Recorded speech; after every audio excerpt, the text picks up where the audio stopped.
My wife thinks our story is so cute, but I've never told her the true story of how we met. A few years ago, I moved to a new town and started going to a new church. At that church, I met a girl. We never really became more than acquaintances until one day we happened to run into each other while we were walking our dogs at a neighborhood park and discovered that we lived right across the street from each other. After that, we started hanging out more and walking our dogs together. Then we found out that we had a lot in common. One thing led to another, and we ended up getting married. Or at least that's how she thinks it went. The truth is a little different. A few years ago, I moved to a new town to go college. It was a pretty small college, and within a month of starting, I knew every student at the school. And while they were nice, I just couldn't see myself dating any of them. So there I was, in the middle of an unfamiliar city, leagues away from anyone who knew me, and my dating prospects seemed grim, at least for the moment. I figured this was as good a time as any to try out online dating just to see if it was worth the time. So I signed up for a free trial on a reputable site.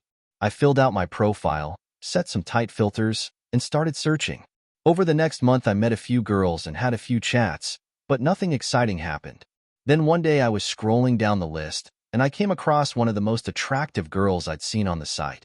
From her profile, she seemed to be exactly the kind of girl I was looking for, but that was no surprise since my search parameters didn't leave much room for anything else. I was just about to send her a message to say hi, when I noticed that she lived in the same town as me. I figured that I'd probably have more success introducing myself to her in person than I would online. So I went on Facebook to see if I could find her profile. Within a few minutes, I found her, so I started scrolling down her timeline to see if I could figure out what church she went to. Luckily, I didn't have to go far. She'd shared a church event just a few days before.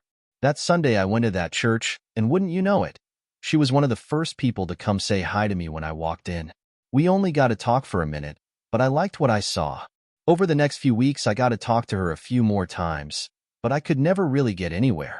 Then, one Saturday morning, I was driving out of my neighborhood. A man on a bike rode past my car. I recognized him as the girl's father who I'd seen at church several times. He seemed to be taking a leisurely ride, so it made sense that he couldn't live too far away. Later that day, when I got home, I pulled out the phone book and looked him up just out of curiosity. To my surprise, I discovered that he lived less than 100 yards from my house. At that point, I knew what I had to do. I started taking my dog out on walks to the neighborhood park much more often, and sure enough, I eventually ran into her walking hers. Of course, we started talking, hit it off, and the rest is history. I feel so dishonest not telling her my side of the story, but I don't want to take the romance out of her memories.